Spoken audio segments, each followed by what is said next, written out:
en uno. Bueno, pues seguimos en nuestro primer Conference Master Tips ISO 2019. Ahora en esta ponencia vamos a hablar de las debilidades en la implementación de la norma ISO 22000-2018. Estaremos a cargo del conocimiento de Vanessa Ruiz y de Tatiana Díaz. Adelante, Vanessa, adelante, Tania, el micrófono es de ustedes. Gracias.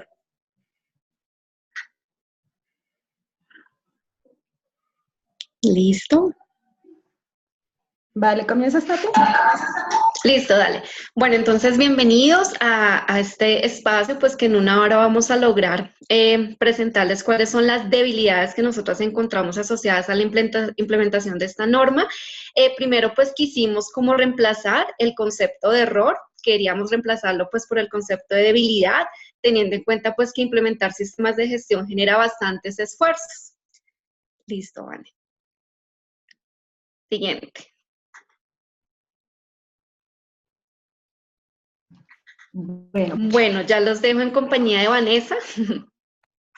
Buenos días a todos. Efectivamente, nosotras, como estaba comentando Tatiana, hicimos un buen, ahora sí que engranaje, le cambiamos allí tantito, un poquito el nombre a la presentación, las dos coincidimos en ver las cosas siempre de manera positiva, y por eso más que errores quisimos decir que son debilidades que vamos fortaleciendo con el tiempo, y a medida de compartir el conocimiento como es este tipo de eventos.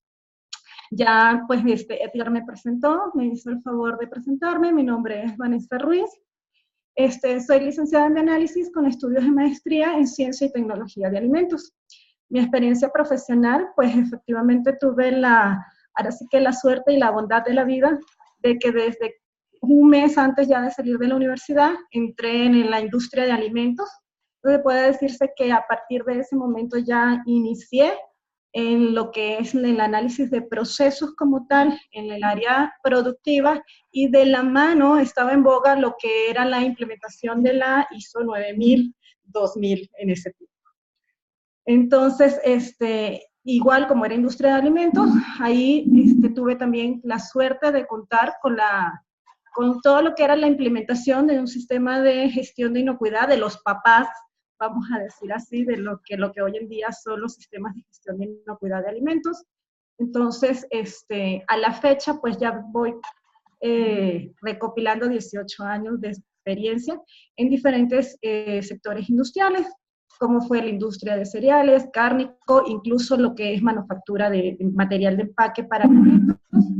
Y pasé por el área de consultoría y, como quien dice, trabajando para terceros, cerré con estar a cargo de la gerencia técnica de un organismo de certificación. Entonces, allí también pude conocer lo que son los esquemas ISO 14000, 18, hoy en día 45, ISO 22000 y algunos esquemas reconocidos por la Global Food Safety Initiative, como de GFSC y BRC. Actualmente ya decidí dedicarme de manera independiente bajo mi propia empresa de consultoría y facilitadora o capacitadora.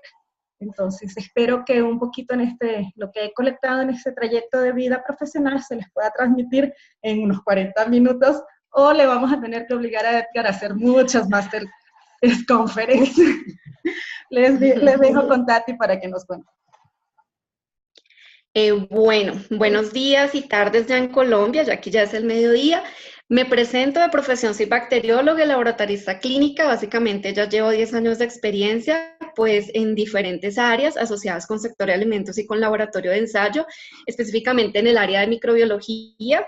Soy especialista en administración y gerencia de sistemas de gestión, soy máster oficial en gestión de la seguridad alimentaria. Como auditor líder, pues manejo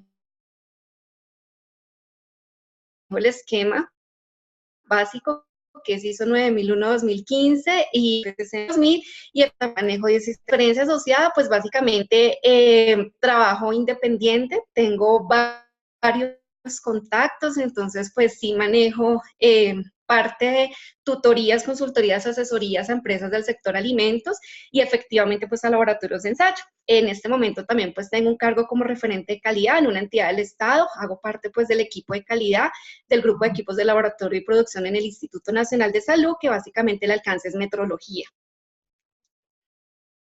Listo, una pequeña presentación para no extendernos.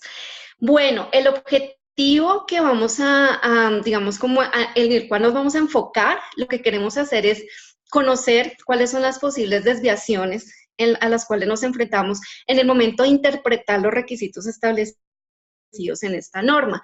Es clave saber que a partir de la interpretación, pues vamos a tener una efectiva implementación. Y lo que queremos, pues básicamente es relacionar esta interpretación en la capacidad de controlar los peligros.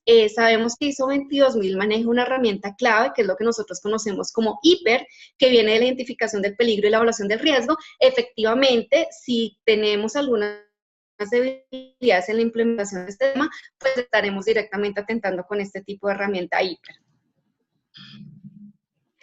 Esto es un contenido general. Inicialmente vamos pues como a tener una primera vista en la estructura de la norma. En la sesión pasada que tuvimos del 26 de enero, pues de pronto ya colegas nos facilitaron profundizar en estos cambios en la estructura 22000-2018 y queríamos presentar 10 debilidades que nosotros identificamos. Estas 10 debilidades están asociadas a 5 debilidades en actividades de gestión y 5 debilidades en actividades de la operación.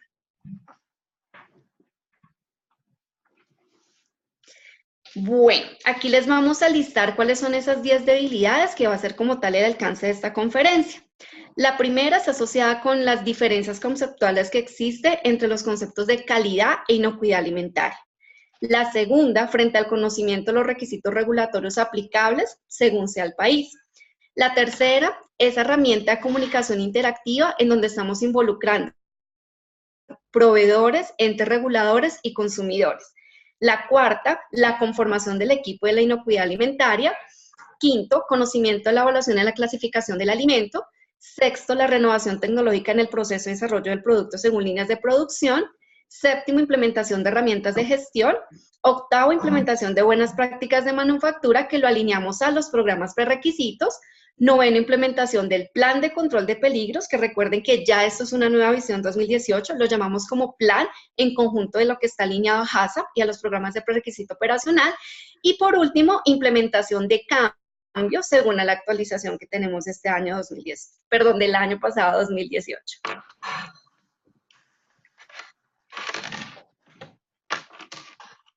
Listo. Bueno, frente a la estructura de la norma, esto es como una slide básicamente que nos quiere reflejar que ISO 22018, perdón, está alineada, ¿cierto?, a lo que nos quisieron presentar con la estructura de alto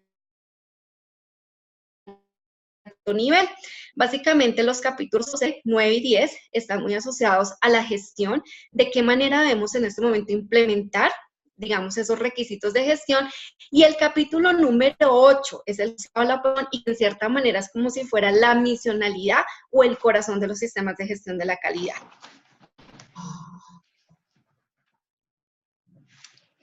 Bien, bueno, como el tiempo apremia, a nosotras nos encantaría poder profundizar incluso en cada una de esas debilidades que se presentan a nivel de cada uno de los requisitos o cláusulas de la ISO 22000-2018.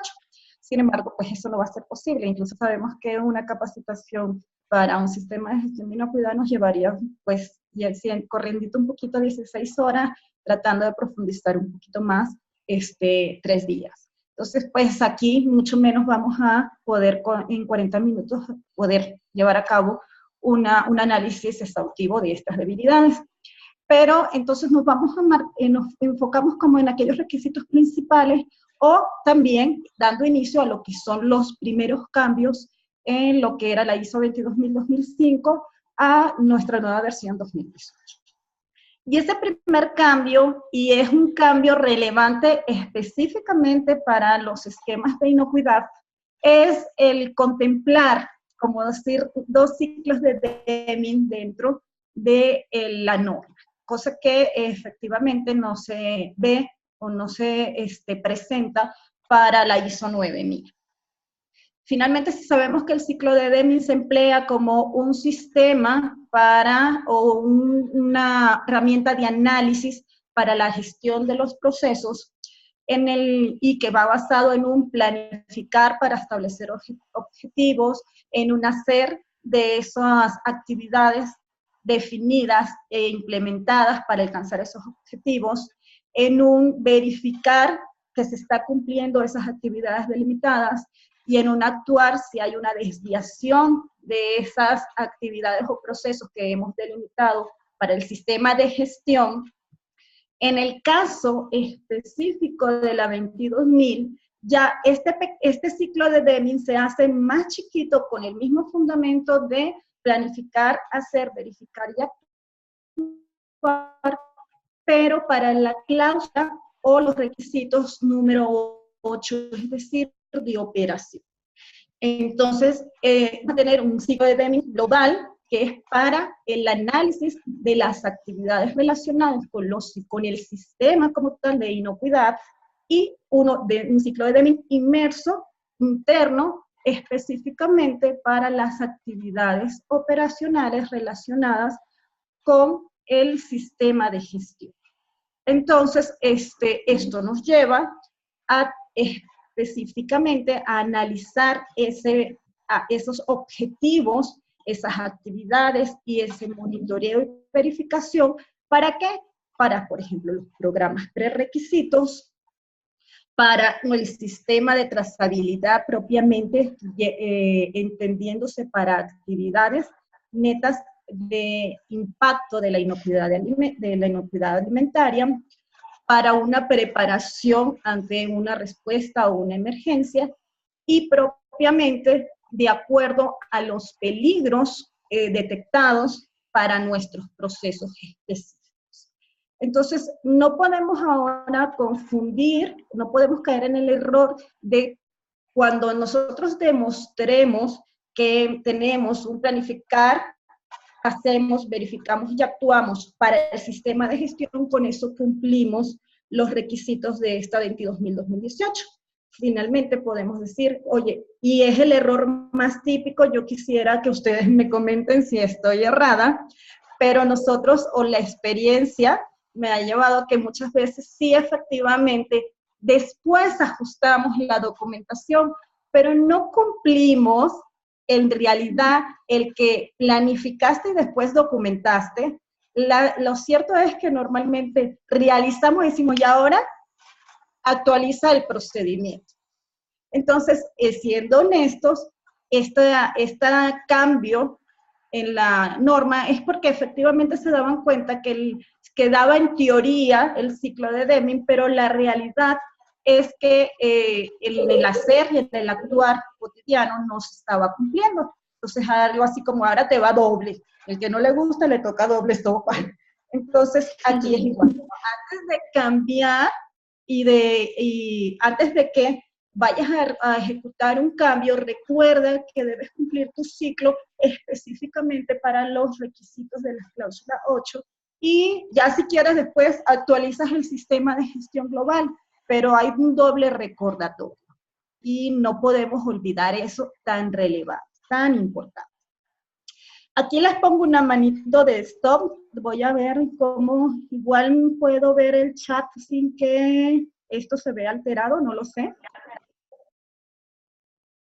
Porque quisiera que me compartieran cuál para ustedes, indudablemente, es el concepto de calidad muy básico, pero que no podemos confundirnos, lógicamente, la calidad para un sistema de gestión de inocuidad a uno de calidad, propiamente hablando de ISO 9000. Entonces, de manera rápida, si alguno puede decirme qué entienden como calidad, y después les voy a presentar el por qué les pregunto este término cuando estamos hablando de inocuidad. ¿Alguno puede escribir de manera rápida?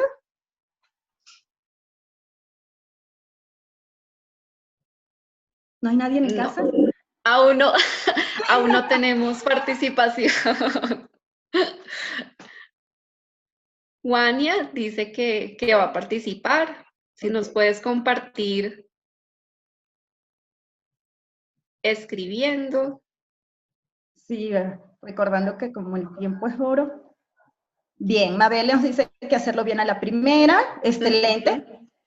Y estoy totalmente de acuerdo, y ya nos vamos a dar cuenta de que hay incluso diferentes definiciones de calidad basados en la norma. Yo no me voy a desviar, sino basados en la norma. Juania nos dice que la calidad es inocuidad, sería la característica física del producto. Interesante.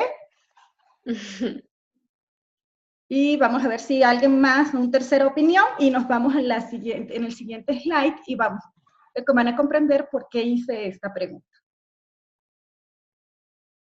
La calidad en inocuidad sería, es la misma, es la característica física del producto. Y Mariví nos dice que también incluiría características biológicas. Perfecto. Creo que por allí Mariví se dedica también a sistemas de gestión de inocuidad. Vale, vámonos al siguiente slide y van a ver a qué me refería. Hay diferentes conceptos de calidad, eso es una realidad.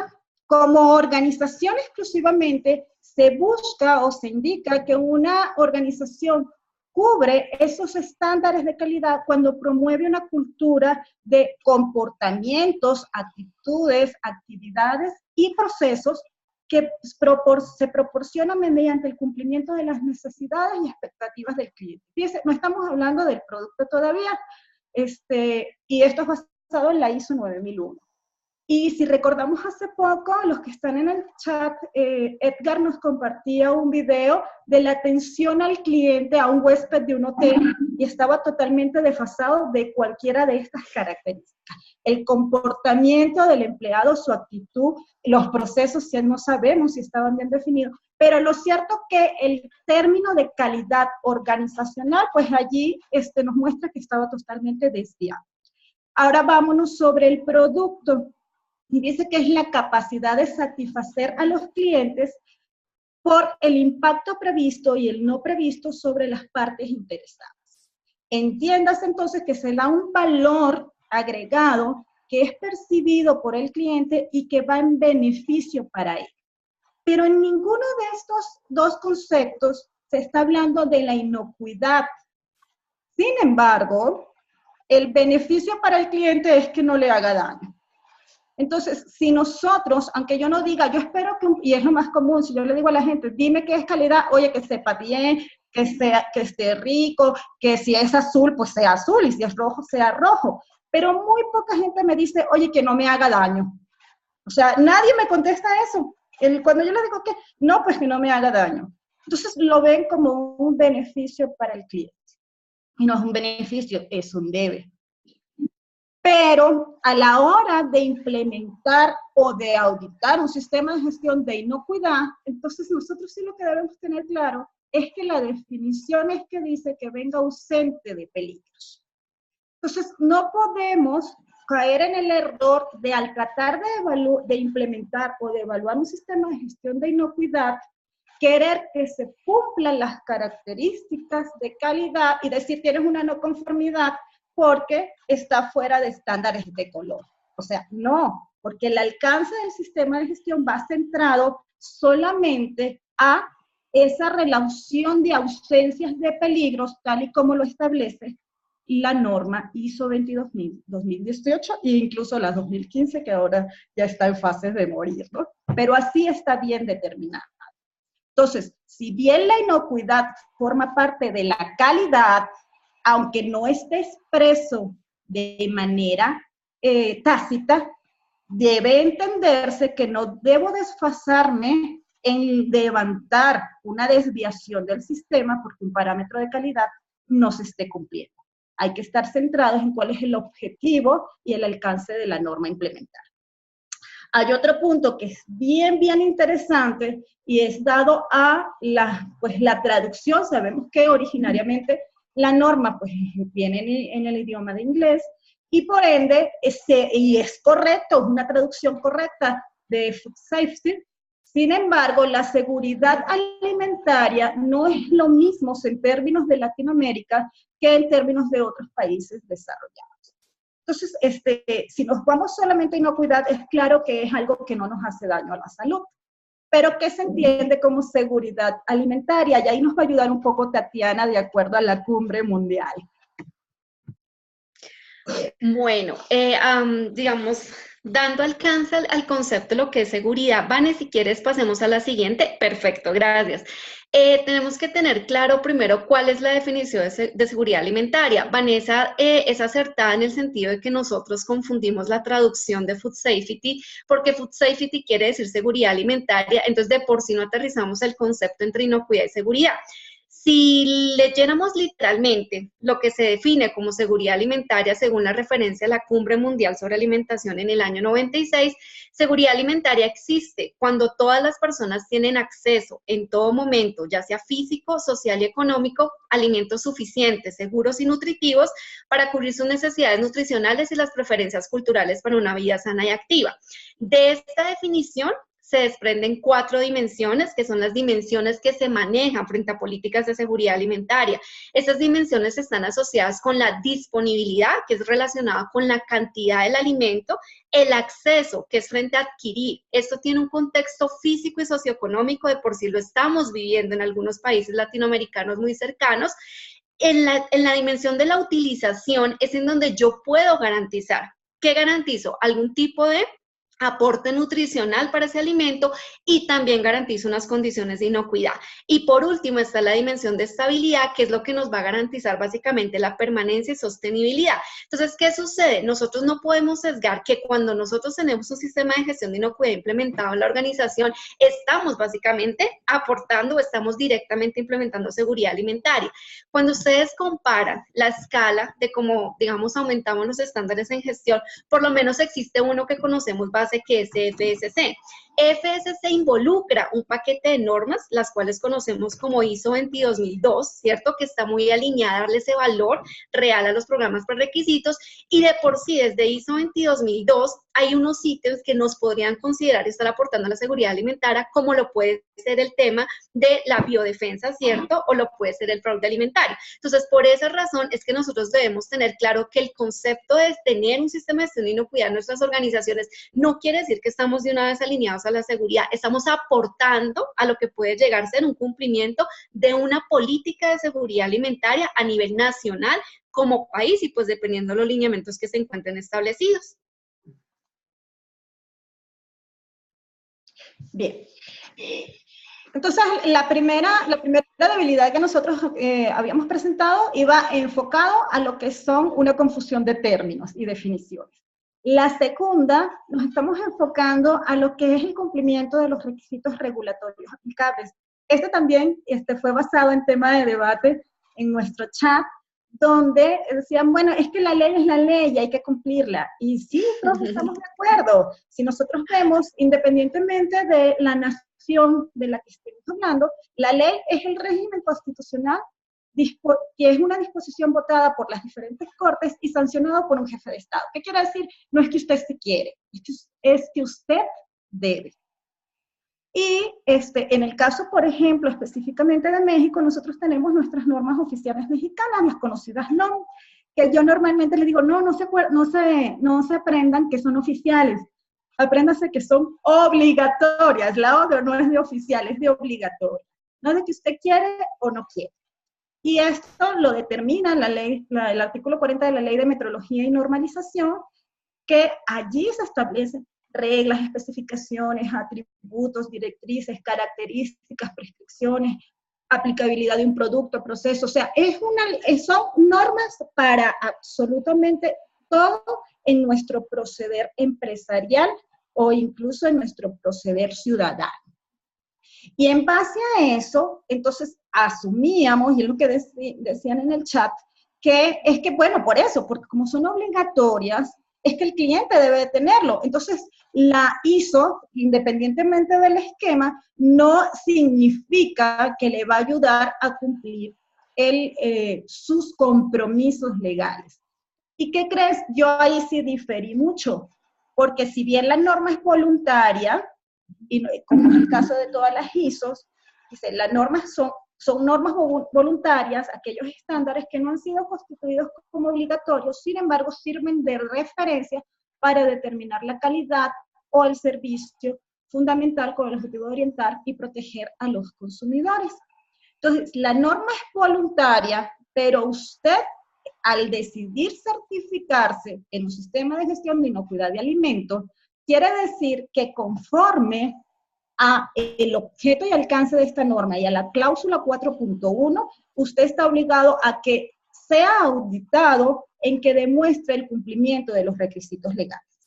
Entonces ya por allí, ese esquema voluntario sí me está contribuyendo a que tenga que cumplir eso que antes creía que, bueno, mientras no venga aquí las...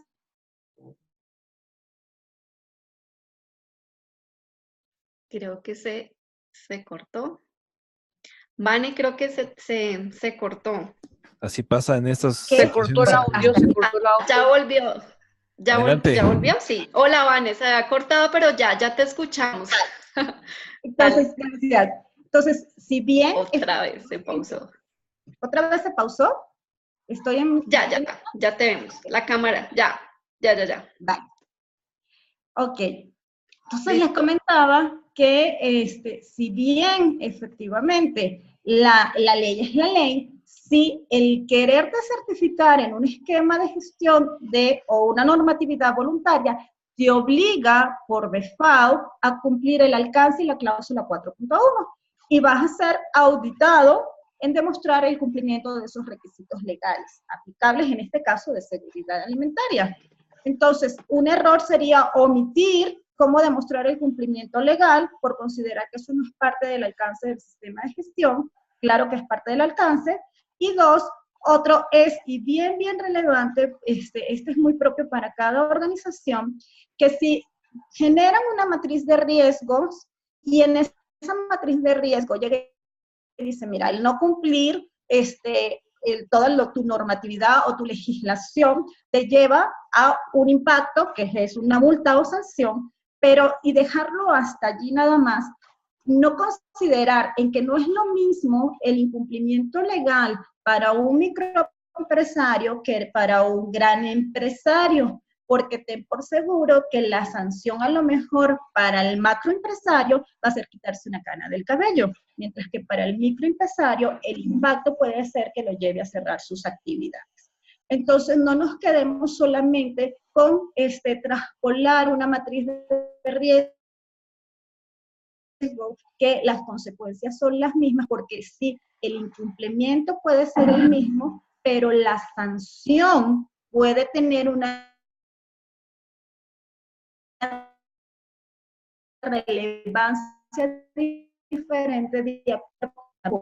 Bueno, entonces dando referencia a lo que dice Vanessa, es importante que tenga cumplimiento este tipo de requisitos. Si ustedes hicieran un recorrido por la norma y si hicieran una identificación frente a los requisitos, en estos requisitos que ven asociados en esta figura, se encuentra relacionado el cumplimiento a requisitos legales y regulatorios. Entonces, ¿cuál es el mensaje? El mensaje era, como le decía Vanessa, que lo discutíamos y la apoyo totalmente. O sea, yo debo tener claro una diferencia. Sí o sí tengo que estarle cumpliendo, ¿cierto?, al ente regulador de mi país frente al sector. En este momento nos estamos enfocando en alimentos y de alguna manera la ISO me ayuda con esto. Esta es la evidencia. Miren, tenemos exactamente relacionados estos requisitos en donde sí o sí me está diciendo, debo tener en cuenta requisitos legales y aplicables, pues que estén asociados frente al sector, el tipo de alimento que yo manejo.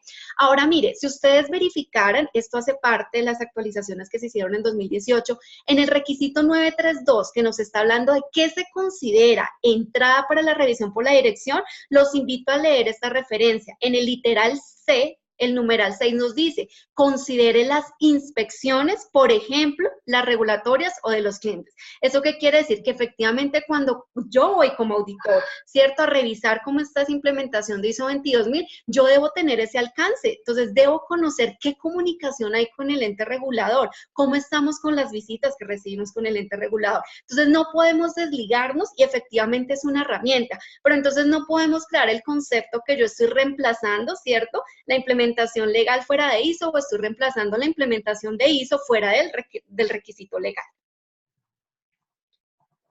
Un ejemplo que les damos, entonces aquí es una gráfica que sería muy interesante, pudiéramos construir toda una gráfica a nivel Latinoamérica en donde identificáramos cuáles son por lo menos esos entes control. En el caso de México tenemos pues la representación de COFEPRIS y en el caso de Colombia tenemos la representación de INVIMA. Esto es lo que nos da referencia a un cumplimiento asociado a los requisitos legales y regulatorios dentro de la estructura. Bien, yéndonos a un tercer punto, vamos a encontrar que sabemos que hay 4 puntos claves que sustentan los 4 pilares de cualquier sistema de un sistema de gestión de inocuidad de alimentos. Lo que converge en línea general es que la comunicación es la clave, pero indudablemente es más, no para cualquier sistema de gestión, para nuestra vida. Entonces, por eso es que vamos a tratar hoy este punto específicamente de la comunicación interactiva que va ligado a la cláusula 741. ¿Alguno recuerda en línea general cuáles son esas estos debe que pide la cláusula de tener que interactuar? Sí. Pero sabemos que nos dicen que debemos establecer qué comunicar. Y ese qué comunicar es cuándo lo van a comunicar, a quién lo van a comunicar, cómo lo van a comunicar y quién lo va a comunicar. Y entonces creen que con presentarse esa matriz, o creemos al momento de llegar y irnos nosotros como consultores a implementar, decimos, ay, mira, yo presento mi matriz, mi cuadrito de quién, cómo, cuándo y cómo se debe comunicar, y ya con eso la hice. Pero se olvidan de que el verdadero debe de esta cláusula es que la comunicación debe ser efectiva y se debe demostrar que la comunicación es efectiva. Entonces, el tener esa matriz no me está diciendo a mí que la comunicación es efectiva, me está diciendo que tienes determinado qué es lo que debes comunicar, pero cómo estás haciendo que eso se verifique que realmente está llegando y está surtiendo el efecto que tú requieres. Entonces, nos fuimos solamente ahorita por 2 vertientes, que fue lo que es la comunicación a proveedores externos y contratistas, y esa comunicación efectiva con clientes y consumidores. Me voy a ir con el ejemplo específico para lo que es proveedores externos y contratistas. ¿Por qué? Porque muchas veces nosotros llegamos y asumimos que el simple hecho de, mira, te mando mi especificación como proveedor y con eso ya tengo la comunicación efectiva. Yo te hice saber. Lo que no nos damos cuenta es que no le comunicamos el impacto que tiene si él, por ejemplo, ese proveedor cambia también de proveedor de sus materias primas o de algo que impacte la inocuidad de mis productos.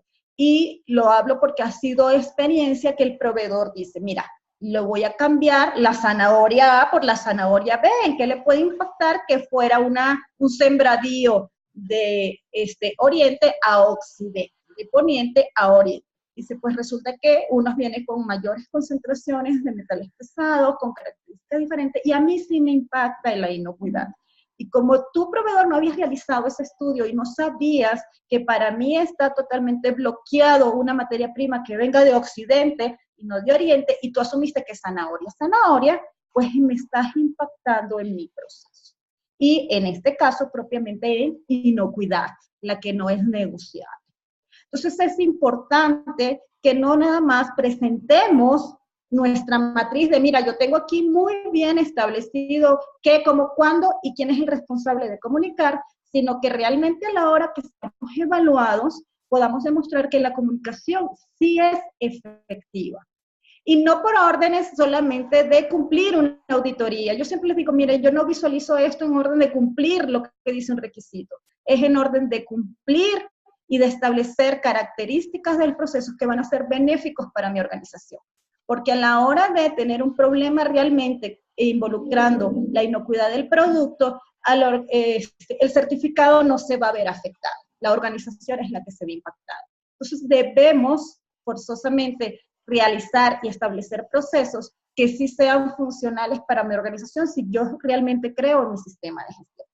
Ahora Tati nos va a hablar un poquito cómo impacta. Bueno, entonces dando alcance a esos dos temas, primero, soy amante, primero de traer las definiciones a colación, creería yo que es la primera clave y el primer principio cuando tratamos de interpretar normas de gestión. Bajo el concepto de proveedor, referencia clave ISO 9000-2015, que nos presenta que es una organización que proporciona un producto o un servicio. Como ejemplo, tenemos un productor, un distribuidor, un minorista, un vendedor de producto o servicio. Y frente a la comunicación interactiva, no sé si recuerdan ustedes que en la versión 2005 incluía un gráfico que era supremamente clave, porque en ese gráfico yo podría tener, digamos, claridad de lo que era la cadena alimentaria, los diferentes eslabones y cómo interaccionaba entre lo que era un proveedor, entre lo que era el ente de control y el consumidor. En el capítulo 0 de esta versión 2018 hay una frase clave y nos dice: el reconocimiento del rol y la posición de la organización dentro de la cadena alimentaria es lo que yo tengo que alinear directamente a la comunicación interactiva. Entonces, ¿qué es lo que queremos, digamos, de pronto crear conciencia en las organizaciones?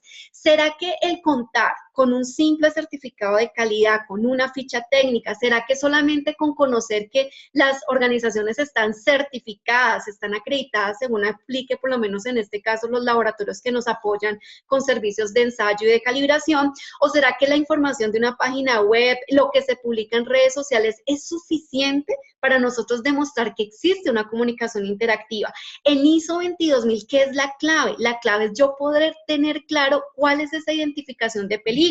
Y es cuando nosotros lo llevamos al ejercicio real, yo identifico peligros efectivamente de mi eslabón, ¿cierto? Que está previo y también debería tener claro qué le estoy aportando a mi eslabón posterior. Entonces, ese es como un mensaje de reflexión que les queremos dar, hasta qué punto en realidad hay comunicación interactiva y hasta qué punto ustedes sí están cumpliendo ese requisito en las organizaciones. Perfecto. La cuarta debilidad. La cuarta debilidad está asociada, ¿cierto?, frente a la conformación del equipo de inocuidad alimentaria. Esto a veces es un requisito que se vuelve demasiado laxo en las organizaciones. A veces de pronto definimos que quienes deben estar en el equipo de inocuidad alimentaria es solamente los operativos. En algunos casos involucramos administrativos, pero no garantizamos ese tipo de competencia. Vuelvo al concepto de competencia.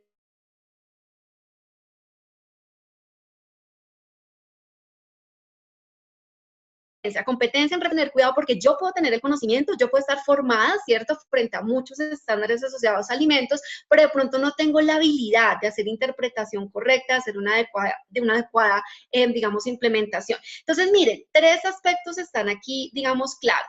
Uno, frente a competencia. ¿De dónde viene? Del requisito 7.2 que nos dice, debe ser una combinación. ¿Qué combino? Conocimiento multidisciplinario y también combino la experiencia. ¿Qué más debo tener en cuenta? Que debe partir de un rol, una responsabilidad y una autoridad. Entonces, mire, desde el requisito 531, literal C, resulta que nos dicen, alguien tiene que designar ese equipo, ¿cierto? Y ese líder, y efectivamente estamos hablando de un requisito asociado al liderazgo que viene del capítulo 5. Entonces, ¿será que la persona que va a designar la conformación de ese equipo, ese líder, de por sí tiene conocimientos y habilidades asociados a inocuidad? Designo unas responsabilidades y esas responsabilidades no se pueden volver un checklist. Yo debo garantizar que la competencia que tienen esas personas está alineada, que pueden dar alcance a las responsabilidades. Y por último, ¿con qué interacción? ¿Qué interacción tienen en el resto, digamos, de debes de la norma? Debo tener claridad que ese equipo va a participar en toma de decisiones, va a participar en acciones que se van a realizar a requisitos asociados a recursos, como lo podemos ver desde 715, que nos habla de elementos asociados con procesos externos, desde 743, que estamos hablando de comunicación, y efectivamente en todo el paquete de operación, que en operación estamos involucrando todo lo asociado desde el prerequisito y desde el plan de control de peligros. Bueno, esta quinta debilidad. Entonces, la quinta debilidad asociada con el conocimiento de la evolución en la clasificación del alimento. El ejemplo que nos dio Vanessa es absolutamente acertado. Yo no puedo pensar que si yo estoy utilizando zanahorias A o zanahorias B, es la misma zanahoria. Eso no nos puede pasar bajo el concepto de inocuidad, bajo el concepto de cómo yo aporto peligros. Entonces, miren, Dos requisitos claves asociados, sabemos que se encuentran en los requisitos 851.2 y 851.3, en donde yo efectivamente lo que hago es traducir, creería yo que la herramienta, no estoy diciendo que sea el medio de soportarlo, pero la herramienta que más utilizamos para soportar esta descripción son las fichas técnicas. Entonces, nos vamos con eso. Definitivamente, lo que hacemos es describir en un formato que lo llamamos ficha técnica esas características, pero ¿será que sí el equipo de inocuidad está al tanto de la evolución del contexto del sector? ¿Qué le está pasando a mi producto? ¿Qué cambio está teniendo ese alimento?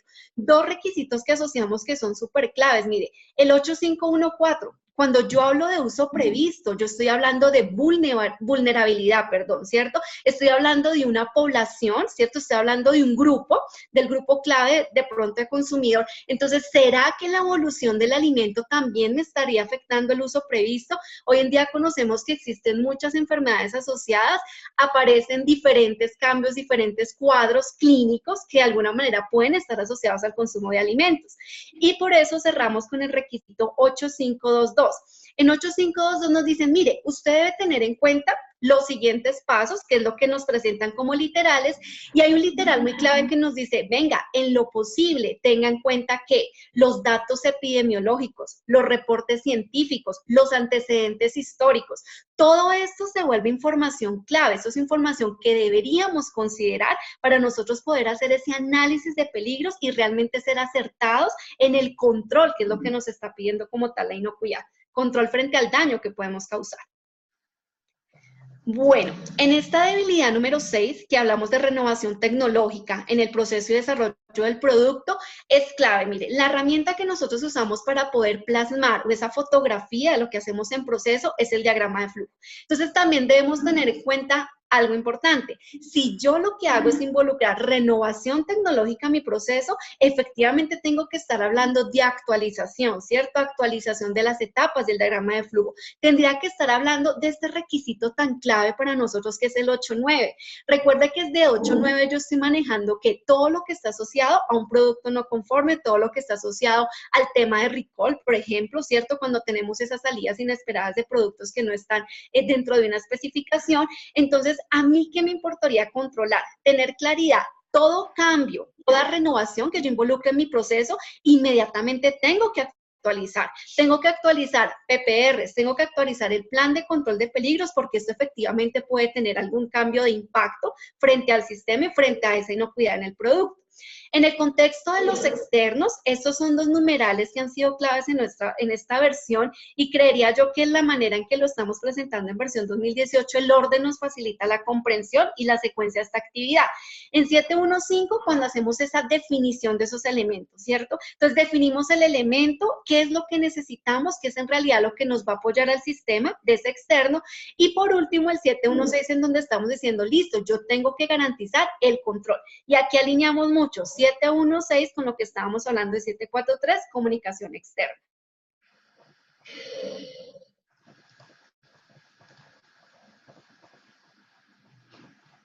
Listo, Vani. Otro error o debilidad que cometemos, y no nada más para sistemas de gestión de inocuidad, sino incluso en cualquier sistema de gestión, es que no buscamos las familias de normas asociadas a el soporte de estos sistemas de gestión.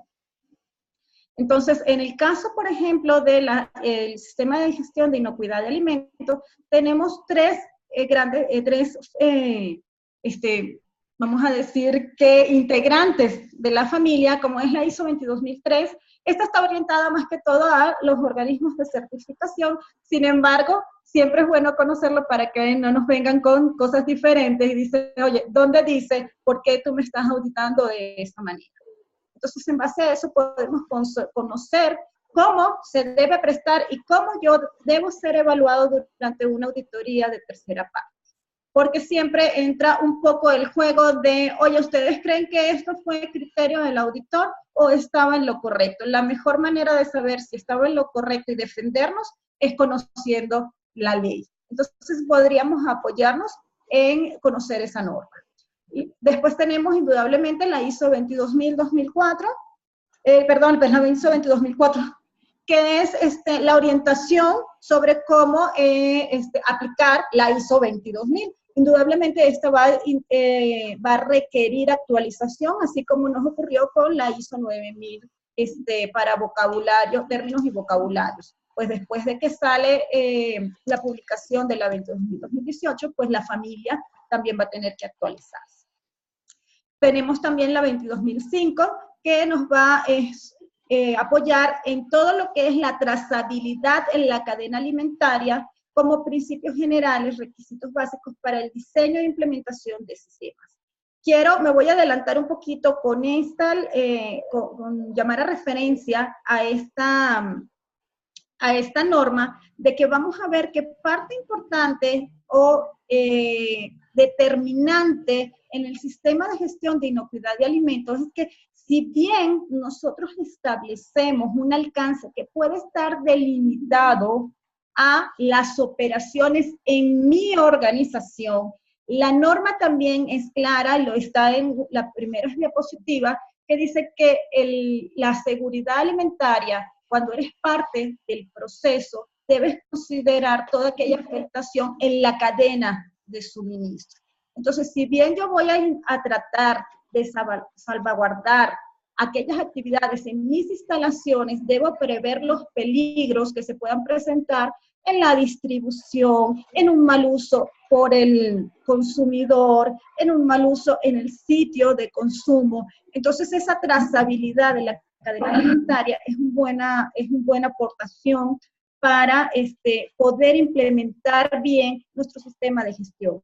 Que, como les digo, si no solamente está enfocado a cumplir y alcanzar un certificado, sino realmente a tener un compromiso ético, moral y social, vamos a querer resguardar cualquier peligro que se presente, tanto en mis instalaciones como cuando ya no está a mi alcance, pero mi consumidor es mi objetivo, es lo que me importa.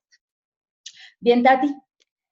Listo. Con relación a las otras, digamos, aspectos que hemos identificado nosotros, ¿cuál es el mensaje directo? Miren, aquí basémonos en el principio base. Entonces nosotros decimos que las normas ISO son el qué, ¿cierto? Es el requisito, es el debe, y la organización define el cómo, y ese es el error que cometemos a veces como organizaciones. Creemos que es que la ISO lo dice todo, por eso en algunos casos yo a veces tengo discusiones técnicas, llamémoslo así, consensos técnicos por el grupo, cuando a veces hablan de la literalidad de la norma.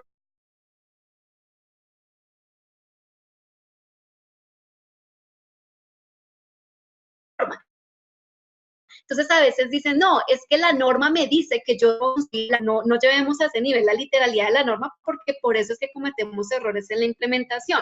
La invitación, ¿cuál es? Miren, hay mucha bibliografía, hay muchos documentos que nos facilitan, digamos, entender cómo yo en realidad puedo, digamos,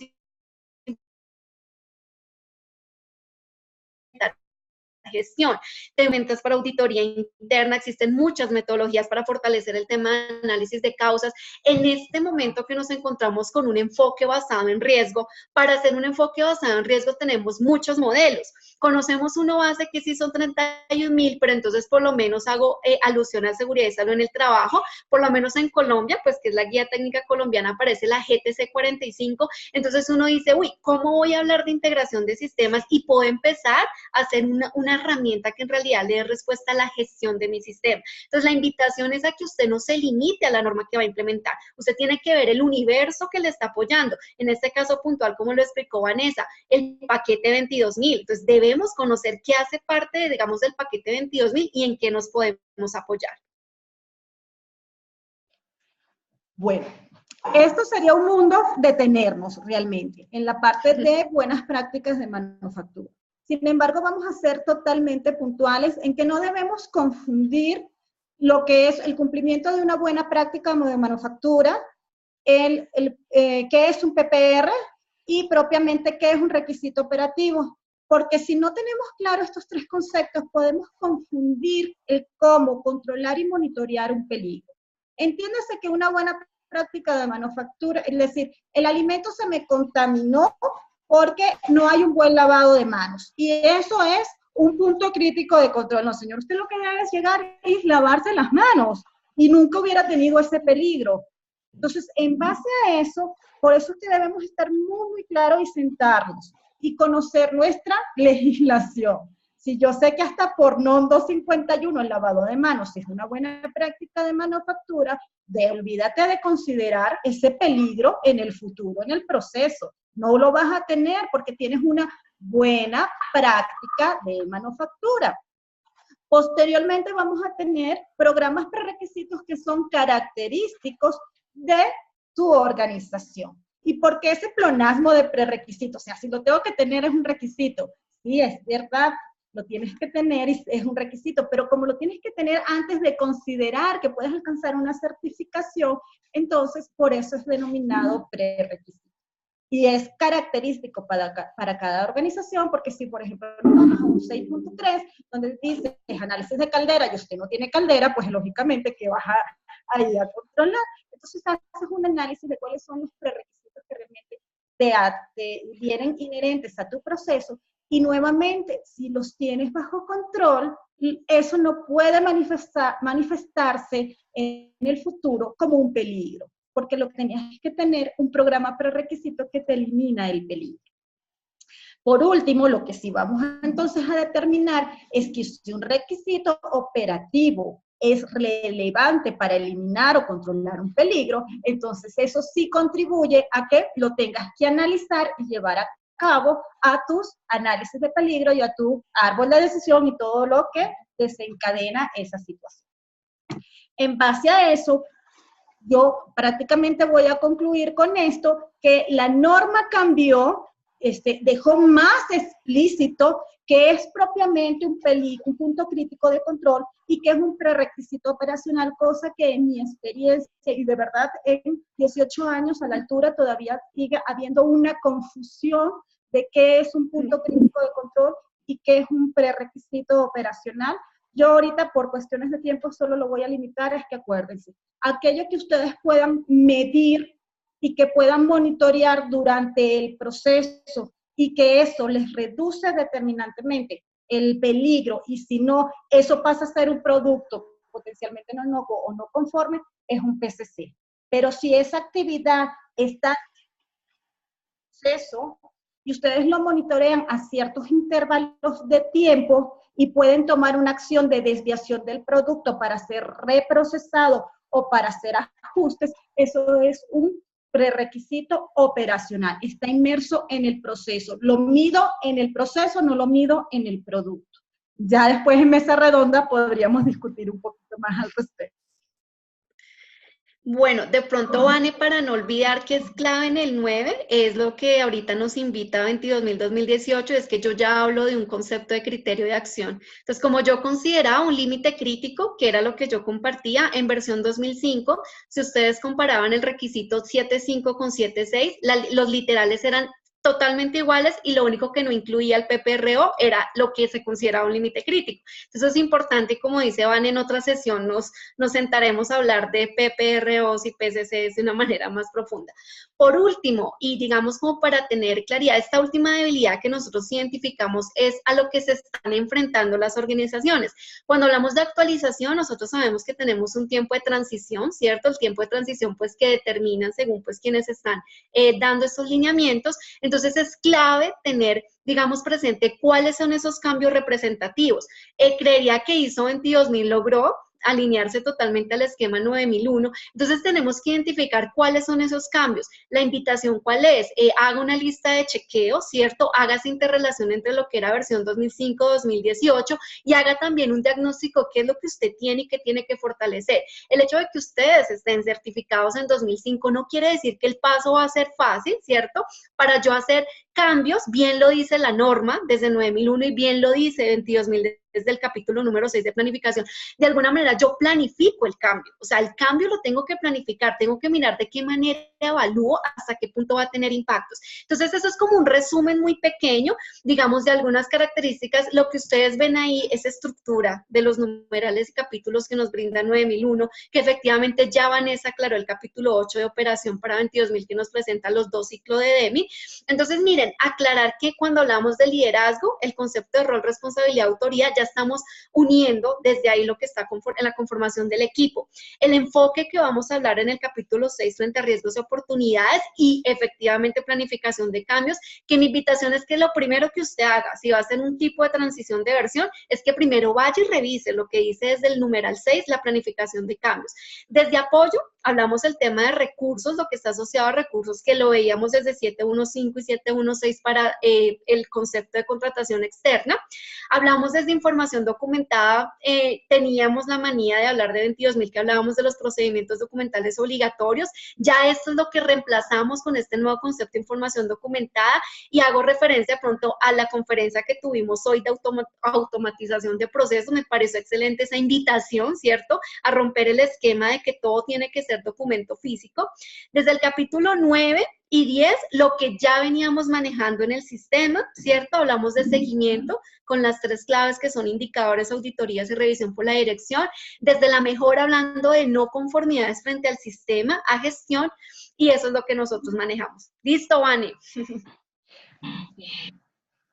Esta es tuya, Tati. Bueno, conclusiones, sencillo.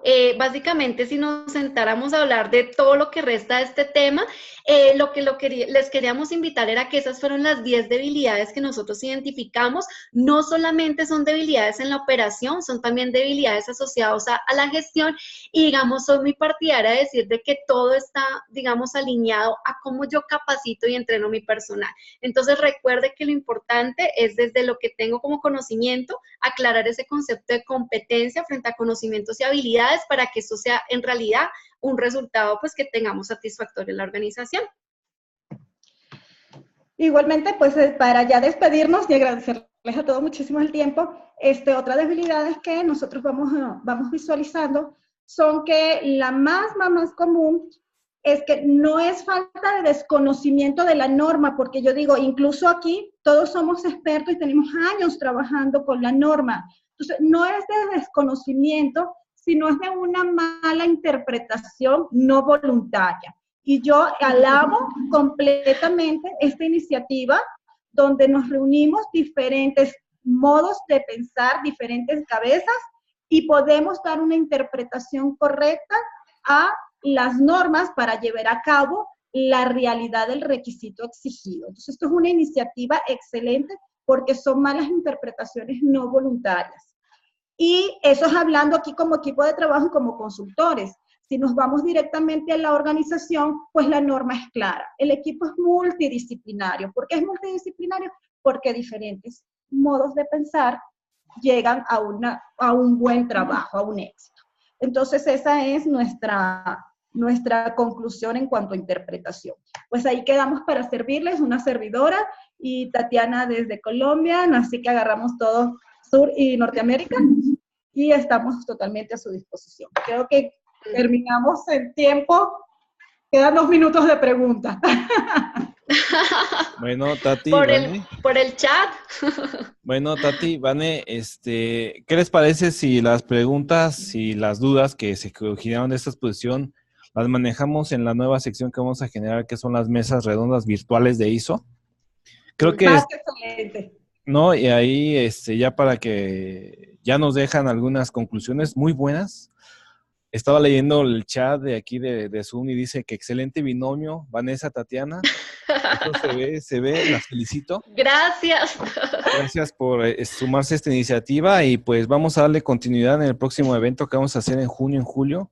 Espero tener este mismo binomio igual, hablando del tema de prerequisitos y a lo mejor, ¿por qué no? También el sistema HACCP, ¿no? Que hagamos el sistema HACCP. Son temas bastante completos y muy complicados de entender y de aplicar también, ¿no? Porque no nada más es hacer el diagrama de árbol, mi comité, y hago que le estudie el producto, hago mi simulación del diagrama de flujo, lo interpreto, no lo interpreto, pero no. Creo que hay mucho que hacer con esta norma. Pues yo les agradezco mucho. Mil gracias. Tati, gracias despídete si quieres. Muchas gracias a todos por asistir, por participar, y pues quedamos conectados en el chat de WhatsApp. Creo que son una herramienta demasiado estratégica y práctica para poder solucionar dudas. Excelente. Vane, despídete. Bueno, de mi parte igual, agradecerles principalmente el tiempo. Yo sé que no es fácil para coincidir todos, pero el chat lo dijo Tatiana ahorita, es una herramienta estratégica, es muy, muy, muy buena aportación para todos, aunque a veces los vemos a las 12 de la noche y digo, uy, Dios mío, leer 100 mensajes, pero ahí vamos. Y que una servidora está aquí para lo que ustedes necesiten y para en cualquier momento la aportación que pueda dar, con todo el gusto. Pues muchas gracias, Vanessa, Tatiana. Cerramos este conference con el tema de 2000. Nos vemos en la próxima. Gracias. Bye. Gracias, chao. Pues bueno, Gracias.